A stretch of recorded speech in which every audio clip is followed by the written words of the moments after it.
Good afternoon, everybody. It does look like we have a quorum. So welcome to our TPB meeting for November 18th.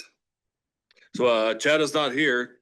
It's not Chad, it's Marky. Welcome, Marky. So Chad is at the AASHTO conference, which is the American Association of State Highway and Transportation Officials. So it's a big acronym. So Marky's here to fill in. So thank you. So first up is the approval of the agenda for today. So moved. Second. We have a motion and a second to approve the TPB agenda for November 18th, 2025. Any discussion? All in favor, say aye. All opposed? All right, next is the approval of the TPB minutes from October 14th, 2025. Anybody like to make a motion or discussion? So moved. I have a second. So we have a motion and a second. Is there any discussion? All in favor, say aye. All opposed? You oppose? Oh, okay. It's online. Great. All right. Next, we have the director's report. Next, we have the director's report. Okay, welcome. Thank you. It is a nice change to be at the table with you all today. I am not Chad, but I will stand in and act on the WAMPO's behalf today, as on Chad's behalf as TPB secretary. We only have a few items for our director's report. The first of which is our bi-monthly TIP project statuses. So I'll hand that over to Peter. Our regular bi-monthly TIP status update. So our bi-monthly progress reports are for projects programmed to receive WAMPO suballocated federal funding in the current federal fiscal year, or that have received it in a past federal fiscal year, but are not yet finished. So as is our custom, I'll go through the ones that are anticipated to obligate some amount of federal funding this fiscal year. So we have the Southwest Butler Road improvements from Southwest 170th Street to Southwest 155th Street. That obligated fund or has funding program for both FFY 2025 and 2026. And I'm happy to say did let as anticipated this past October. I can say same thing for Wichita Intelligent Transportation Systems on East 21st Street North. That one did obligate as anticipated for FFY 2025 and let in October as well. Then we have Derby's Rock Road Corridor improvements. That was anticipated to obligate in April of 2026, anticipated to let the following month in May. And then finally, Wichita's Redbud multi-use path near Rock Road Phase 2, still to be determined on the let and obligation dates there. And just as a quick update on a couple projects from last year, the Douglas Seneca to Meridian, the 17th Street North I-135 to Hillside and Seneca Street multi-use path, those ones have let as anticipated this year. This update report spans about 2 months between emails, so sometimes we get a little bit out of sync on some of those items. You can see all of these projects on packet page 11. And then as is our custom, we also accompany our report with this table of the non-suballocated federal funds that are in the WAMPO TIP since our last amendment number 6. Any questions on the bi-monthly update? Okay. Our next item, we have the draft 2026 WAMPO meeting schedule. It follows our similar conventions where we have the transportation policy body on the second Tuesday of the month. The technical advisory committee meets on the the third Monday of the month. And then we have our ICT Safe, which coalition that meets quarterly, and that is on the third Monday of the month as well, or first Wednesday.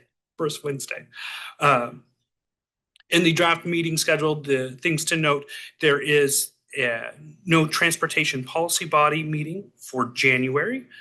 And then one meeting deviates from our custom, and that would be on the third month of May 18, 2006, in order the May 2026 tax meeting is held 1 week earlier than usual on the third Monday of the month, May 18th, in order to not conflict with Memorial Day. To give notice, this will be a consent item at our next TPP on this draft meeting schedule.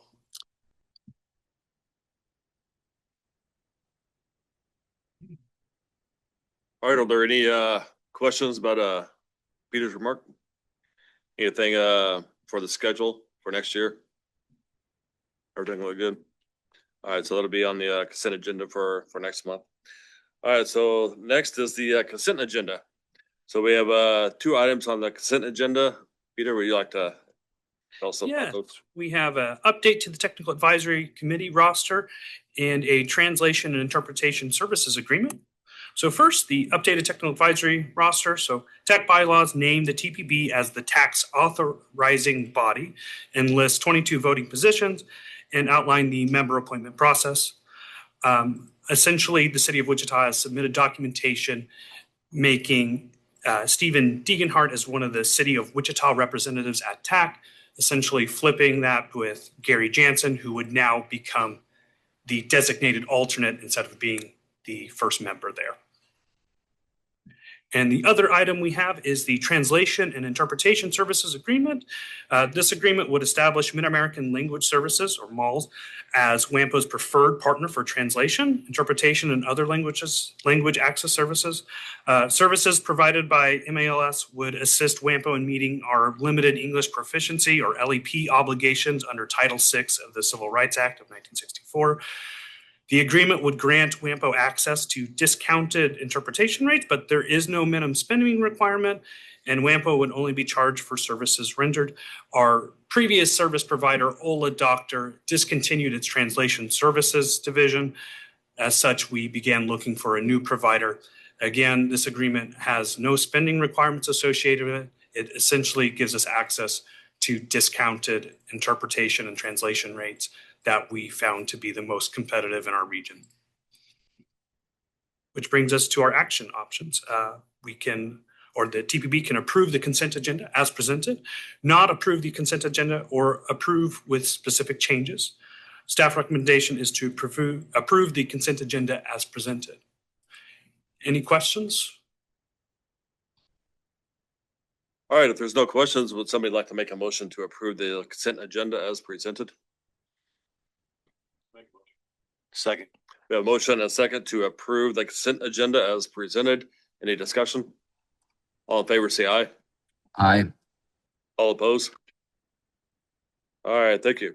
Next, we have item 3, public comment opportunity. So this is a time where the public can talk about anything on the agenda or off the agenda. You're limited to 3 minutes. Is there anybody that would like to speak? All right, seeing none, we will move on to our action items. So we have 3 action items today. The first one is the 2025 Unified Planning Work Program Amendment number 2. Marky?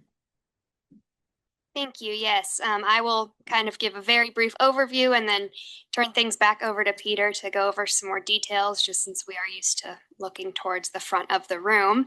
So the Unified Planning Work Program is WAMPO's primary budgeting document, and it really outlines the different projects that we're going to do and the budget and scope for all of those. However, since we do this before the year, there are at times the need to amend the document to be more in line. So updates to the 2025 Unified Planning Work Program are to adjust some programmed amounts to better align with our anticipated and current work for the remainder of the year. And then I will just direct your attention to page 19 of the packet that outlines every individual change that is in the proposed amendment, which Peter will go over as well. Thank you, Marky. Just as a brief overview of the changes, as previously stated, page 19 really goes into the exact details on these changes, but essentially we have funding adjustments between staff tasks to better align with planned work this year. So decreasing the budget amount for operating expenses in 2025, decreasing funding program for consultant supported projects that have been completed to reflect the actual invoice amounts after the project was completed, decreasing program funding in 2025 for multi-year consultant supported projects, e.g. Safe Routes to School Plan Development, Regional Active Transportation Plan, regional transportation systems, and the household travel surveys to better align with the anticipated work schedules. These projects will also continue beyond the end of 2025, and their overall planned funding across all project years, though, remains unchanged. This also includes adjusting funding program in 2025 for the consultant supported project economic development report. Again, the overall contract amount does not change. but the current FF 2025 amount does. And then finally, removal of subtasks to purchase data in 2025. We're looking like anticipating a data purchase possibly with the household travel survey to do those in tandem and work together in a later fiscal year.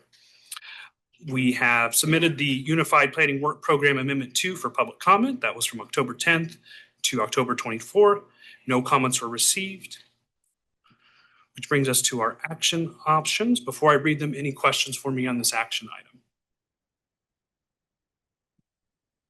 Nope. Okay. The options are to approve the 2025 UPWP Amendment Number 2 as presented, not approve the amendment, or approve with specific changes. The TAC recommendation was to approve the 2025 Unified Planning Work Program Amendment as presented. Anybody like to make a motion to approve the 2025 Unified Planning Work Program Amendment 2 as presented? So moved. We have a motion and a second. Is there any discussion? Yeah, I'd just like to make a comment. I really appreciate the fact that you're reducing the cost here substantially. That's very good. That's a very good move. So thank you for doing that. Yeah, I'd like to ditto that as well. That was very impressive. And if everybody did that, that'd be awesome. But that was great to see that. All right, great. So we have a motion and a second. Is there any other discussion? All in favor, say aye. All opposed? All right, thank you. We'll move on to the next action item, item B, the 2026 Unified Planning Work Program.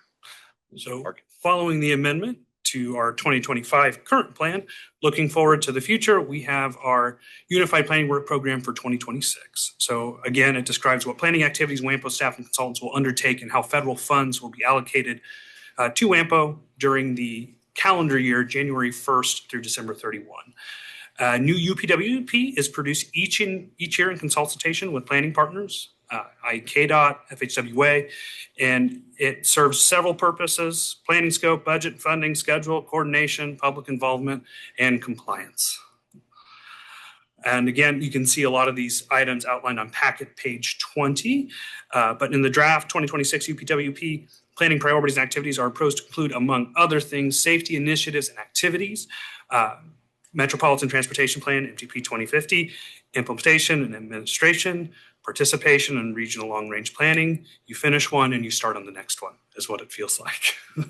Bicycle and pedestrian planning, including development of a regional active transportation plan, complete streets planning to increase safe and accessible options for multiple travel modes, public transit and paratransit planning activities in coordination with public and private transit services, safe routes to school planning and continuing that project, engaging, involving the public and stakeholders in transportation decision-making in the region, administration of the current FFY 2025 to 2028 TIP, and then development of the new TIP that will be coming up this next federal fiscal year for looking at the next TIP years of 27 to FFY 2030.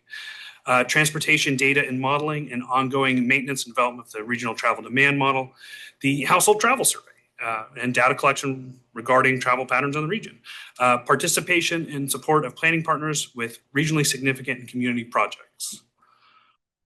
As a broad summary, the document is quite extensive. Our fiscal considerations, funding for the UPWP comes from various sources, including the Federal Consolidated Planning Grant, which require a 20% local match, 80% federal funding, 20% local. The CPG local match expenditure in the draft 2026 UPWP totaled about $2.3 million. Our public participation with this new UPWP included a public comment period from September 12th to October 12th of this year. During that time, no comments were received, which finally brings us to our action options. Before I read them, any questions for me? No questions? All right.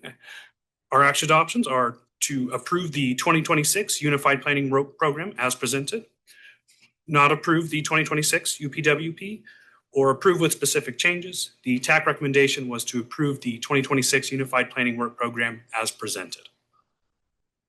All right, would anybody like to make a motion to approve the 2026 Unified Planning Work Program as presented? I'd like to make a motion to approve the 2026 Unified Planning Work Program as presented. Is there a second? We have a motion and a second to approve the 2026 Unified Planning Work Program as presented. Any further discussion? All in favor, say aye. All opposed? All right, thank you, Peter. All right, our next item is item C, the Regional Intelligent Transportation System, ITS architecture.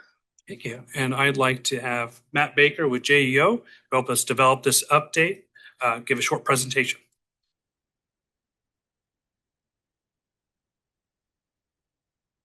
Thank you, Peter. Good afternoon. We've had a fantastic year full of conversations and discovery as we updated the architecture. I think to touch on the main points of the project, we certainly engaged a steering committee and stakeholder groups across the region.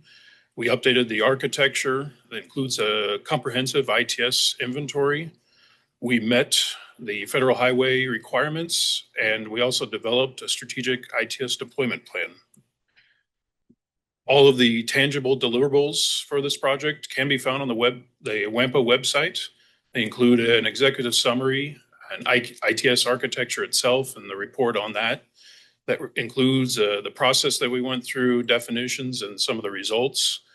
And then we also created an ITS architecture maintenance plan that'll keep the architecture up to date in a much better way than has been done in the past.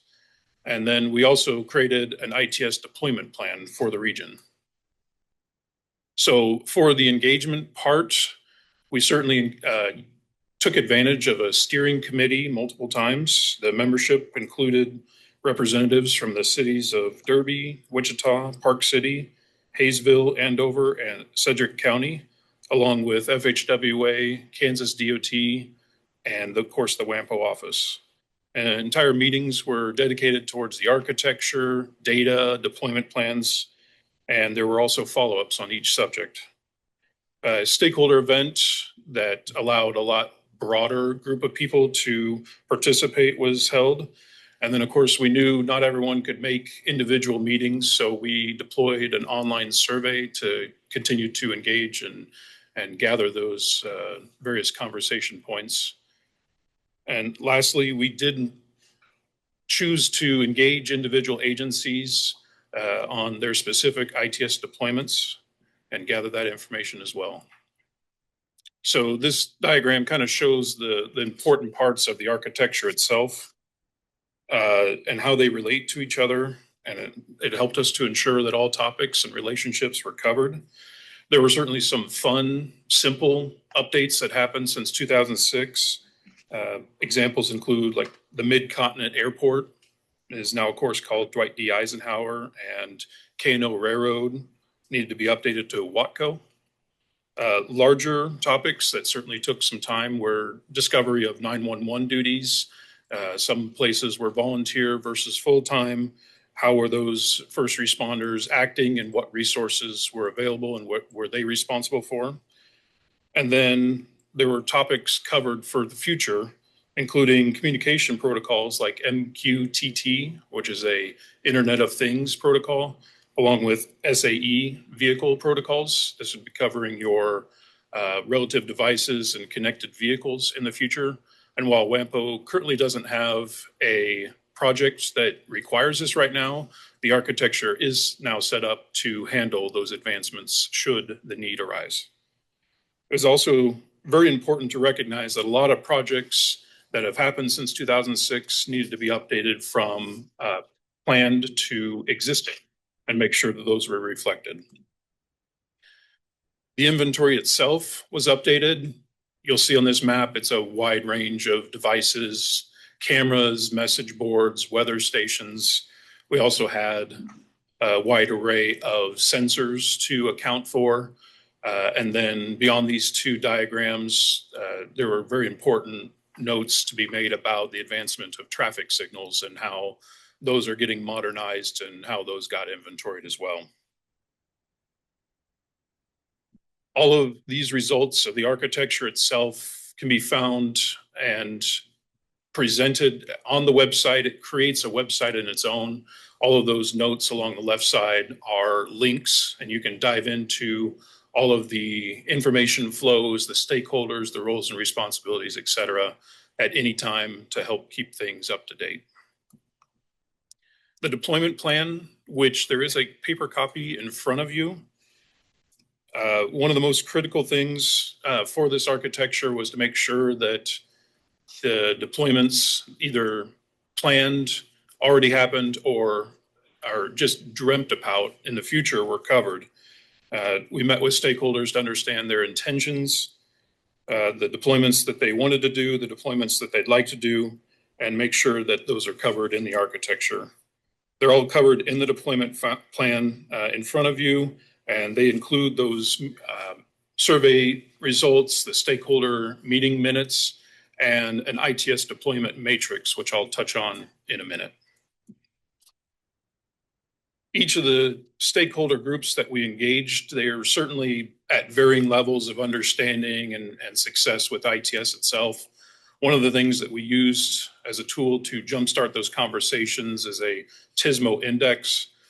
It really covered the difference between reoccurring congestion, like your traffic signals, and non-reoccurring, which would be accidents or things that you just can't predict. We also kind of lumped that in with safety, which included the crash records, accidents, history, that kind of thing. Put those all together and you come up with a heat map. And each time there's a brighter spot, in this case of blue, you kind of were able to identify that's a location that could use some ITS advancements to help everyone out.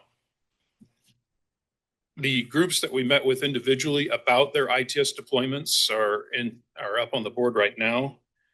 I think it's important to note that they each had a lot of input and a lot of questions that helped spur on the conversation in the broader group.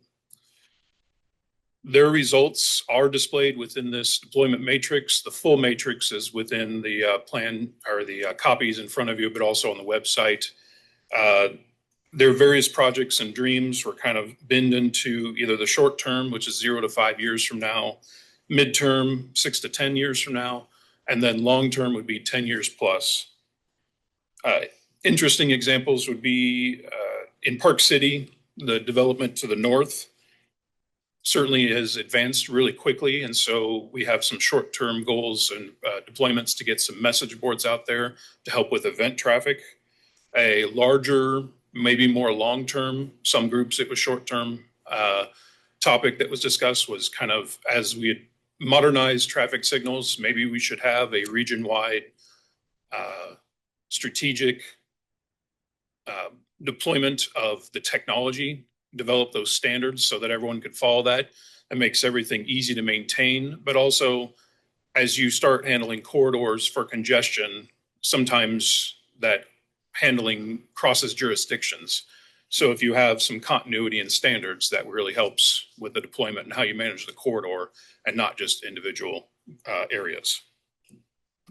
I think finally, before we have some conclusionary questions here, is that the architecture is up to date, that we have a deployment plan for the future. It was important to note that FHWA took part in the engagement. They have reviewed our results and have approved. And this certainly puts us into a better state for certification as an MPO. And then I think Peter had a few more comments about the process, but if anyone had questions, we'll take that about the architecture itself. Does anybody have any questions? No? No, go ahead.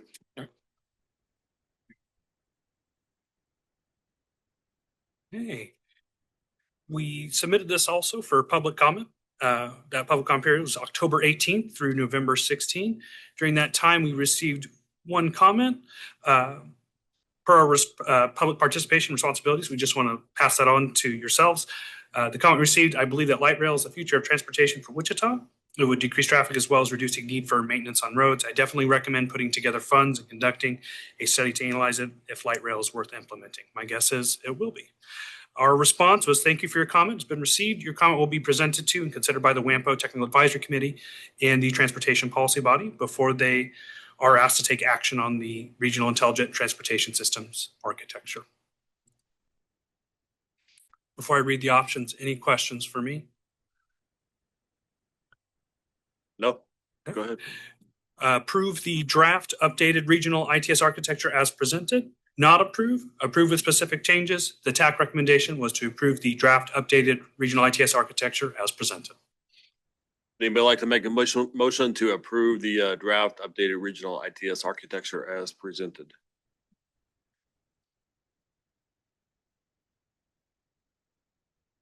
Motion to approve. All right, thank you. Is there a second?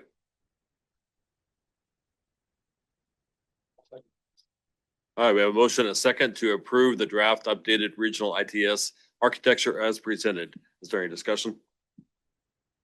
All in favor, say aye. All opposed? All right. Thank you, Peter. Thank you, Matt.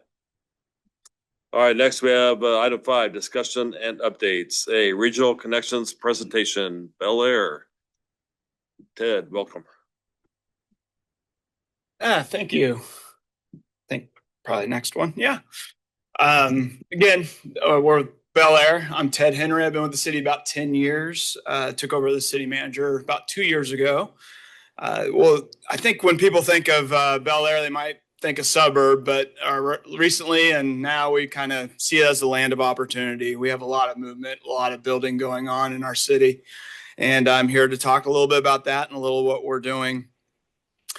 Hovering just over 10,000 in population now. About 48% of our population have a bachelor's degree or higher. Our median household income is $93,000 and about 77% home ownership. We have 7 parks. I think we'll have an 8th park coming in 2027. Community events, we have about 6 community events. We have the fall and spring festivals, the Cops and Bobbers, which is very popular, the e-recycle and shred day. If you don't have one of those in your community, they're really fun and really useful nowadays with all the junk mail we get. And it's an interesting opportunity to connect with your residents. I get more one-on-one conversations with people unloading their cars of any shred documents. So just a little shout out to the shred events that we do. This is a picture of Bel Air. As you can tell, City Hall was just built when this picture is taken. And if you drive anywhere around Bel Air, you know there's full of houses now. Here's a development map we have that we're working on. About everything is shaded there, but I kind of want to focus a little bit in on the white shaded on the east side of our city. That's our Sunflower Commerce Park.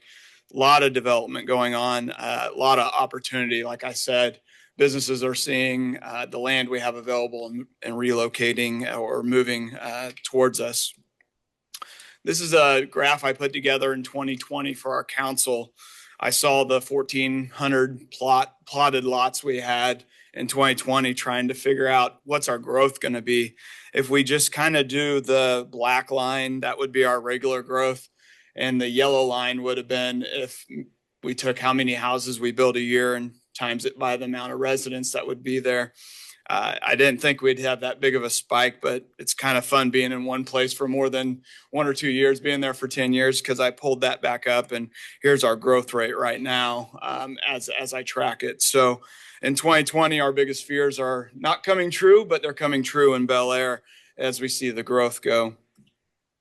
Our utility counts are about 40% increase from 2019. Our youth sports programs are up about 12% from 2022. I'd love to take it from 2020, but as you know, that's probably not a good metric to say we grow 60% using 2020 as a metric. I always include this staff slideshow. I give a lot of these presentations to our commerce and whatnot. I think sometimes the federal government gives us a little bit of disservice when we talk about, why don't you have staff look at this? Why don't you have staff do this? And I know a lot of people in this room are council members or have staff of their own. And I like to try to remind people when you say have staff look at this, I'll say, you mean Daryl? Do you mean Deb? Because really we're about 48 strong. And I think the biggest challenge for us growing cities is how do we maintain these efficiencies, but still grow in population and provide the same service. we have a motto, City of the Future, with respect to its past. And I think as far as technology in Bel Air, we respected our past for far too long.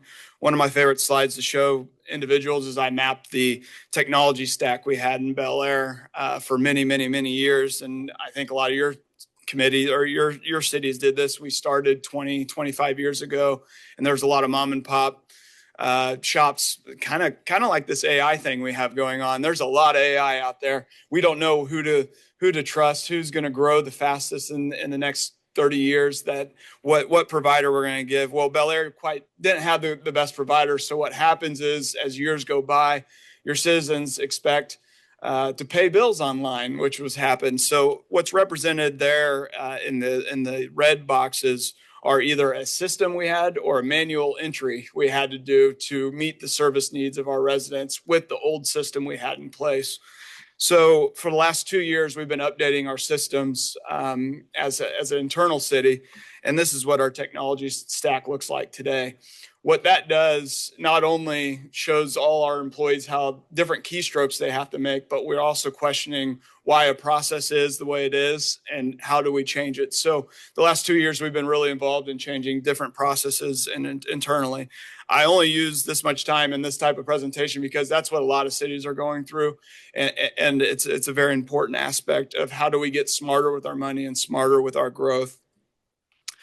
Like I pointed out, our Sunflower Commerce Park is growing like crazy. Walton's just finished their 100,000 square foot facility. And I love, if you don't know Walton's as a company, they're a small family-owned company that are keep growing and growing, and they're out in our Sunflower Commerce Park. We also have the Amazon announced. I think Wichita Business Journal had a article a week or so ago. They're hiring 100 people in that Amazon facility in Bel Air. Clinic in a Can. I can go on and on. FedEx has been a long-time partner for us. Dayton Freight just broke ground. And we also have some spec building, about 200 square foot spec building that it's completed, and they're starting on the next one out there. So we're seeing a lot of growth, not only residential, what you're used to in Bel Air, but on the commercial industrial side.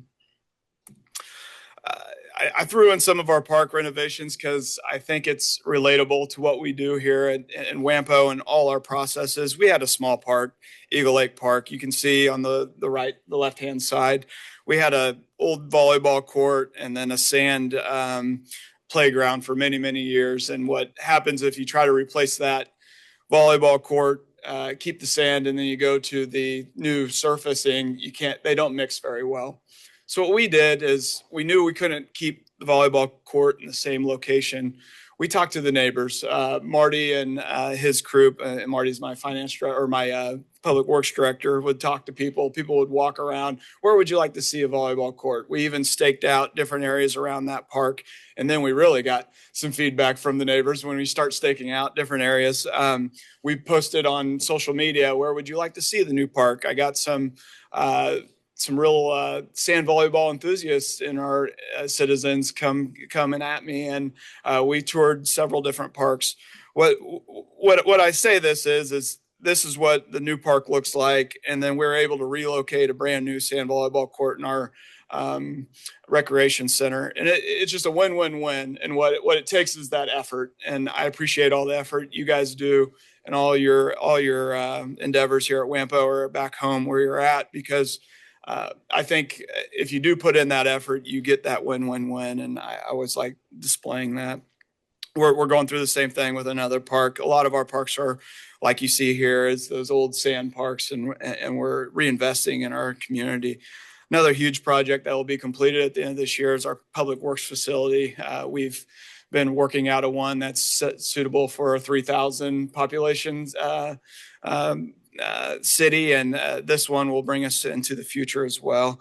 Here's the inside. We'll have 6 bays and a wash bay. Exciting project to be completed. Here's our WAMPO projects. The next up is the 45th Street project. We're real excited to get started on that. And then the blue line in the middle would be our multi-path sidewalk from the complete west side of our city to the east side.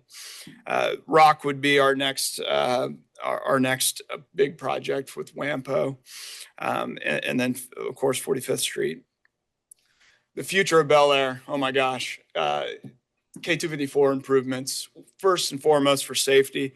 I start most of these presentations with a picture of my family like most people do, and I didn't do it today because it's not quite appropriate there, but everyone you talk to, it could be about something they're very passionate about, or just offhand comment always goes back to your kids or grandkids. And I think the K254, KDOT stepped up and put it in the pipeline to be designed, or conceptual design. They're looking at that right now. Probably one of the biggest things that's going to happen to Bel Air in the next 5 years is the improvements they make. And hopefully we're looking at overpass or an interchange to improve the safety. But what that brings is also more development and more growth. So we're really working hard to be ready for our future the best we can in Bel Air, and see these improvements go forward and how it affects us. With that, I think you got a general understanding what Bel Air is going through, but happy to answer any questions if you have any. Are there any questions for Ted? Just a quick comment. The picture he showed earlier in the slide, it's about 20 years ago, so it's not current. I was just wondering if those two squiggly red lines are part of your brand on the lower left-hand corner. Yeah, I don't know where those came from. Every slide. I think so. They actually drew on the screen at the beginning. Oh, okay. Here, I can. Okay. Oh, that's a nice presentation, and congratulations on what's been going on at Bel Air recently. Yeah. All right. Yeah, thank you, Ted. Appreciate it. All right, next we have sidewalk, crosswalk, and multi-use path mapping. Peter.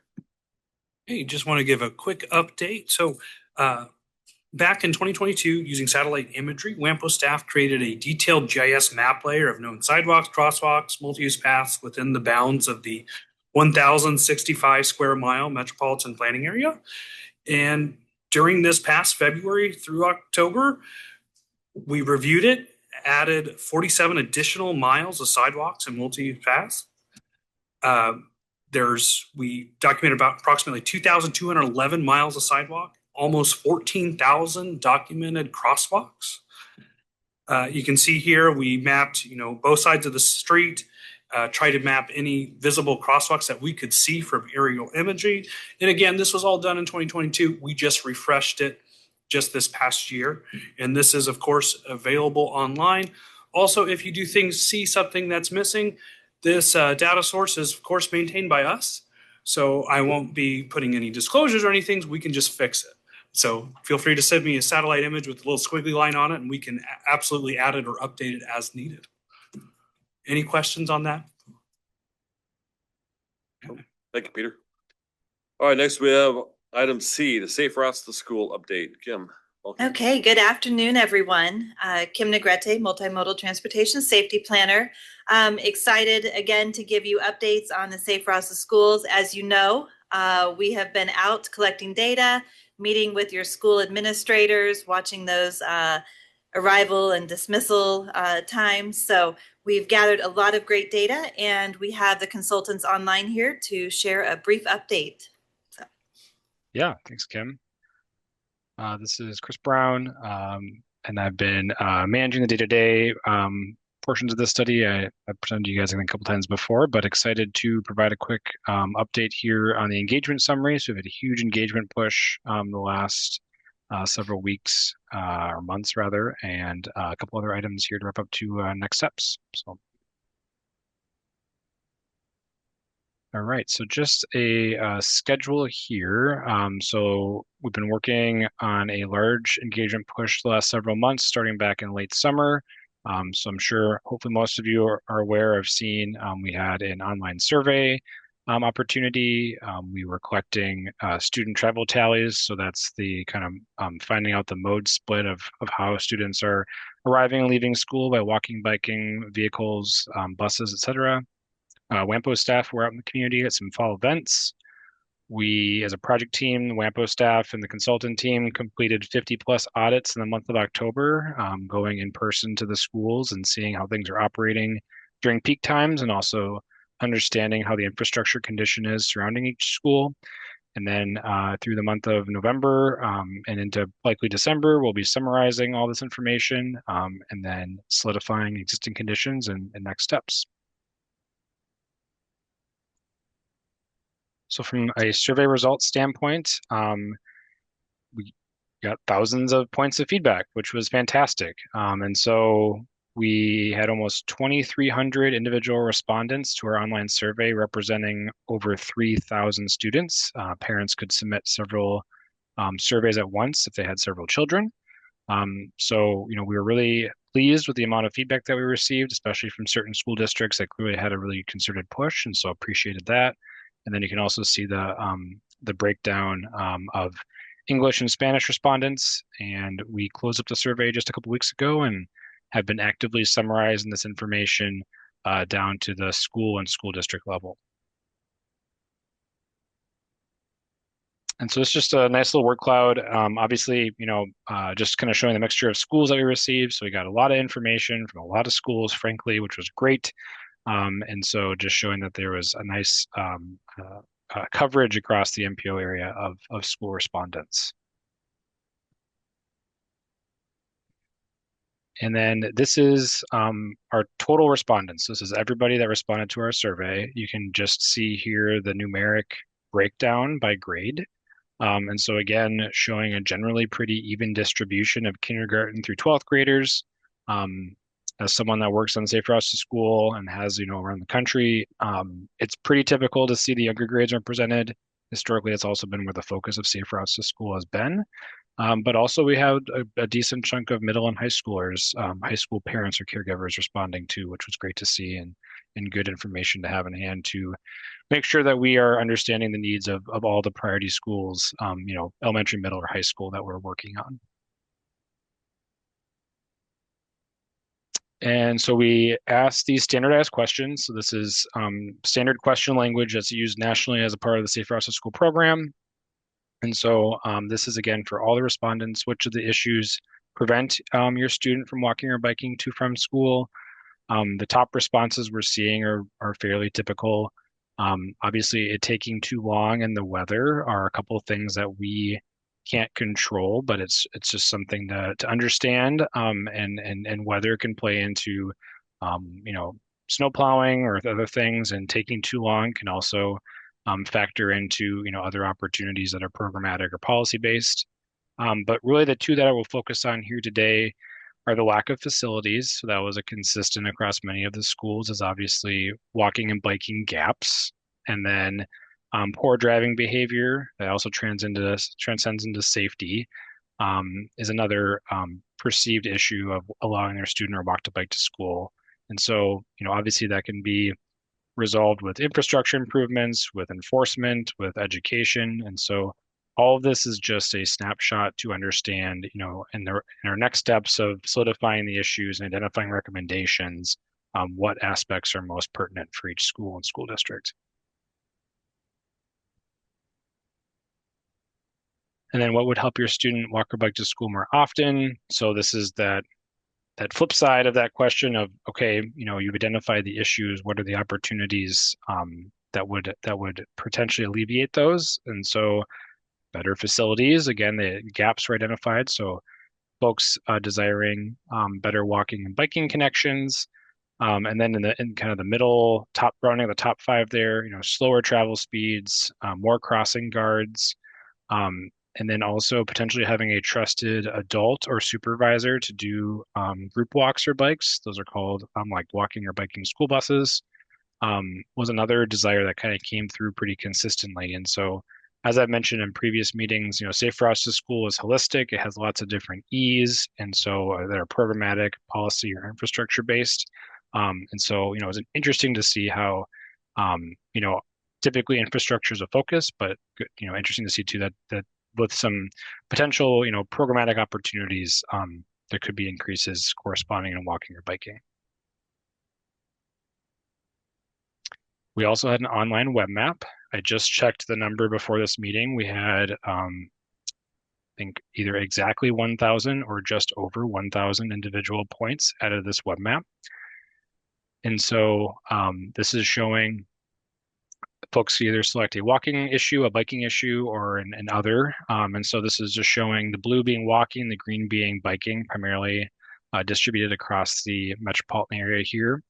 And then just highlighted, just based upon pure density, we're still digging into this data, obviously, what are some locations that were starting to rise to the top, just again, based upon the pure number of points that were added to the location. So those are on the left side here. Obviously, much more to come as we dig into this down to the school level, but highlighting that again, we got a lot of feedback on gaps and safety issues and opportunities with this web map exercise. And I won't dig in too much to the details here, but we have a couple of school snapshots. So this is just showing again the data that we're mining down to the school level. We'll be doing this for all the priority schools that were identified as a part of this effort. So this is just showing again, the outputs that we have and how we'll organize things. So as one example, being an Andover school district here for the elementary school, we have that student tally information that was taken in the classroom a couple months ago with a show of hands. And so we're able to see the breakdown of how many students that day walked, biked, or took other modes. So obviously, typically this is seen as common, highest number being those that rode in their family vehicle, followed by school bus. But still there's 150 plus students that are walking or biking to this school as well, which was pretty impressive, frankly. So showing that there's already some pretty concentrated demand and the potential perhaps to continue to build upon that. And so that's that tally, that modal information that we have. And then you're just seeing the grade breakdowns just to see kind of the distribution of survey respondents by age of student. And then those same two questions that I highlighted before at the for all respondents, this is down to the school level now. So we're able to tease out the same information, but in a more granular fashion. So again, seeing for the specific elementary school, concerns being a lack of crossing guards or poor driving behavior, desires therefore for more crossing guards, better facilities and better network, and additional education opportunities as well.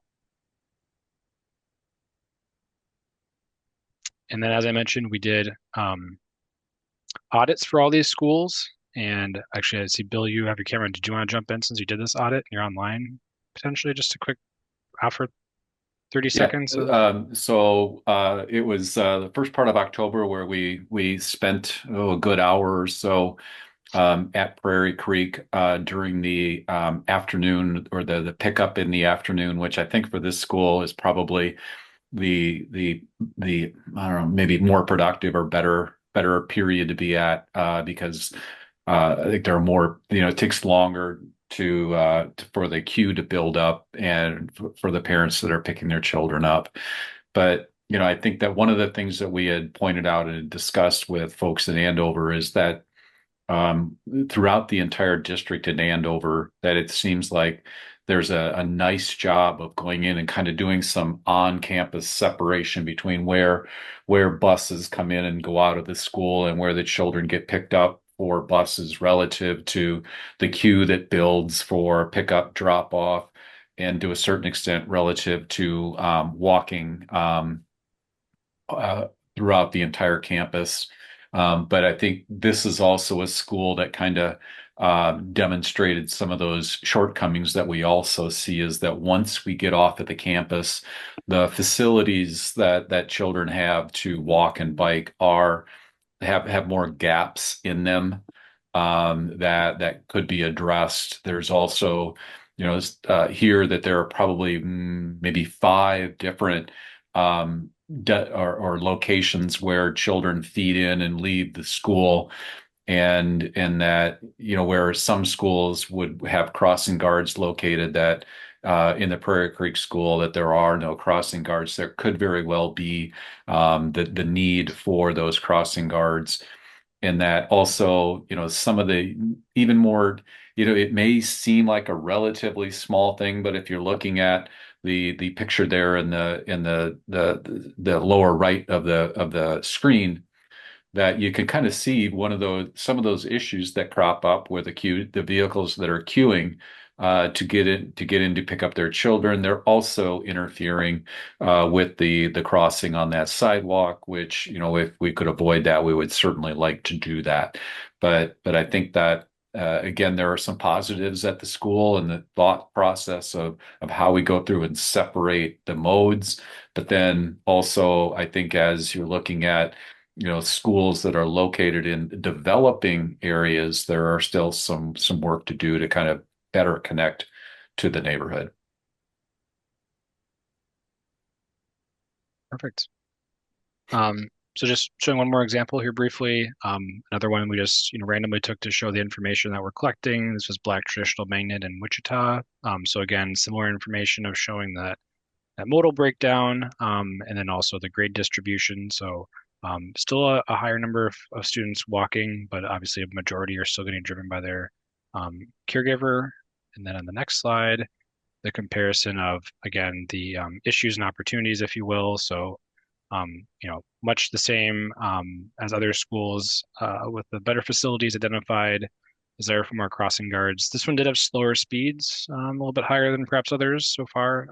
And so again, you're just kind of seeing how there's a lot of pretty common trends and then maybe some unique aspects for each school. And don't need to dig in too much here.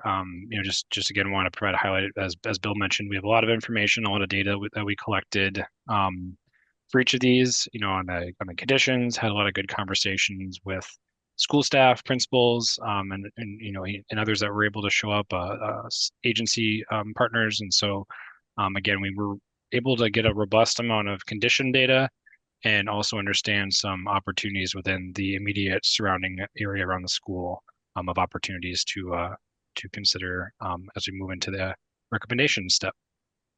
So I'll just jump in a second, Chris. Yeah. But if you look at the picture on the top here on the right, that goes to show kind of that level of detail that we're going to be where we have documented for each of the schools, where you can see that there are obviously some drainage issues, lack of sidewalk, so that each of these will be documented for each of the schools where we did the walk audits, things like that. So just kind of that level of detail. Mm-hmm. Yeah. And then just one more example here. This is just another walk audit example, again, from Harry Street Elementary in Wichita. I wanted to highlight this one as well, because this actually had more of a programmatic focus and infrastructure focus. So it has generally a student body that is lower income, more diverse, and so could benefit from programmatic pieces such as the walking school bus that I mentioned to help incentivize and support parents, caregivers, and getting their children to from school at this location. So just highlighting all the varied information that we were able to collect through conversations and review of those existing conditions right around the school.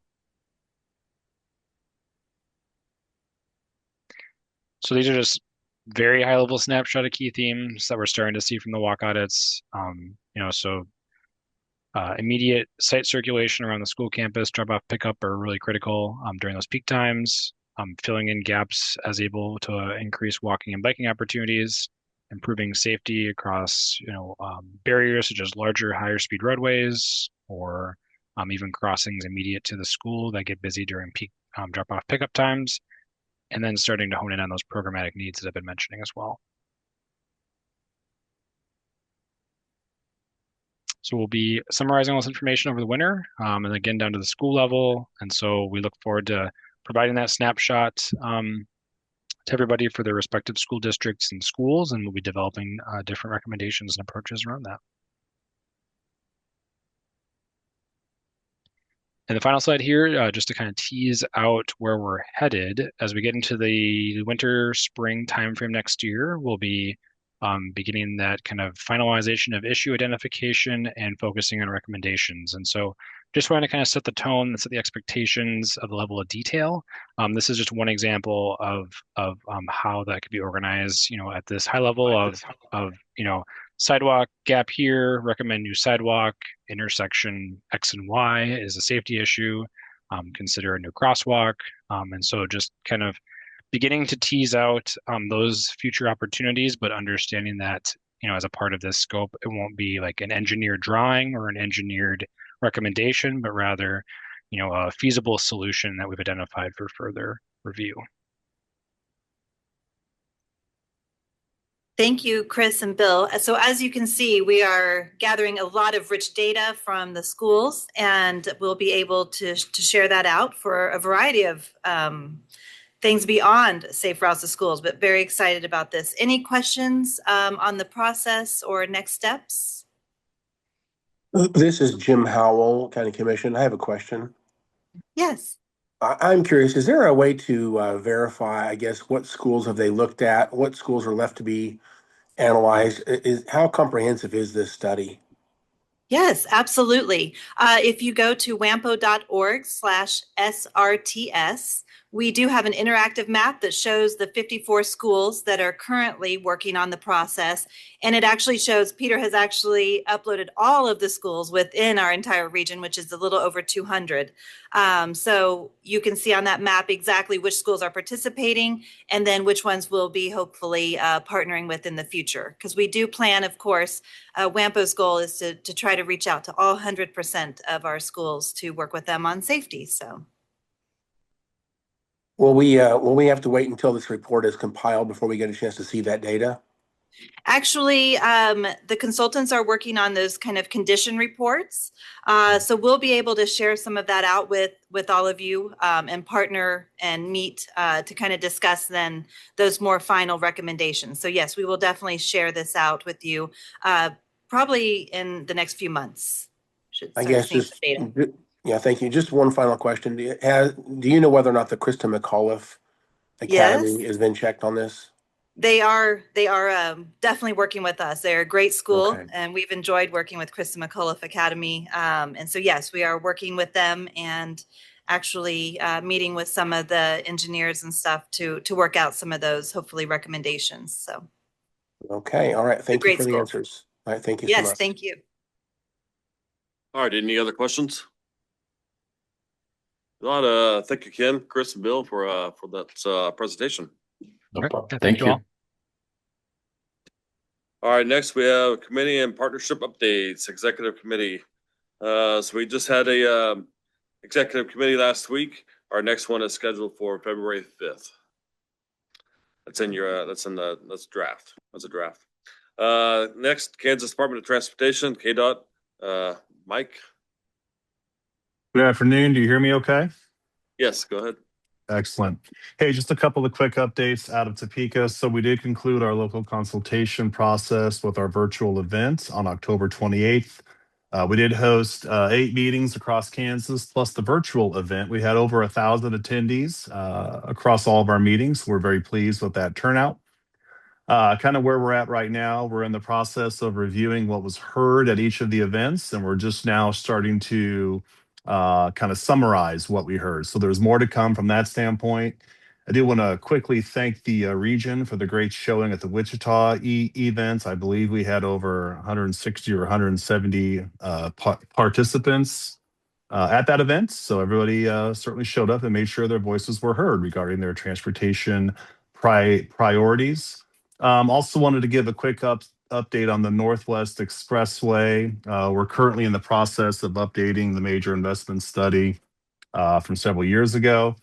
We did receive a draft scope of work from the consultant back in October. You may also recall we did hold a kind of a pre-scoping meeting with the affected project partners as well back in August. So we are going to meet internally next week with KDOT and the consultant team to talk about the scope of services that the consultant has brought forward. And we're going to schedule a walkthrough with the project partners on the final scope before it's made official. So that's just a quick update again on local consult and the update to the Northwest Expressway major investment study. And with that, I can certainly stand for any questions. Are there any questions for Mike? Well, Mike, I'm not seeing anything, so I do appreciate it. You bet. All right, next we have item C, the Wichita Metro Division, KDOT, JB. Good afternoon. I'm going to give an update on the K-15 bridge replacement project currently taking place. The project involves replacing the southbound K-15 bridge over the Wichita Drainage Canal. Crossovers have been completed. Exit 3A, the southbound I-135 ramp to K-15 is closed. Work will take place 7 a.m. to 5 p.m. Monday through Friday and is anticipated to be completed in December 2026. All right, thank you, JP. Any questions? All right, moving on. We got next one is the member jurisdiction updates. Does any member have any updates? No updates. All right, any other business? Mark, you have anything? I don't have anything else specifically. That's not working. Yeah, thank you. I don't think that we have much else to add other than our December meeting is our last of the year, and we will be having a bit of a networking event for our TPB members afterwards. So we'd love for everyone to attend. There may be some snacks. You'll have to see. Please, we'd love to see you there. Thank you. All right, thank you, Marky, and thank you everybody for attending today. And like Marky said, please come December. There may be snacks, so it's always good. So, would anybody like to make a motion to adjourn today's meeting? We have a motion and a second to adjourn. All in favor, say aye. All right. See you on December 9th.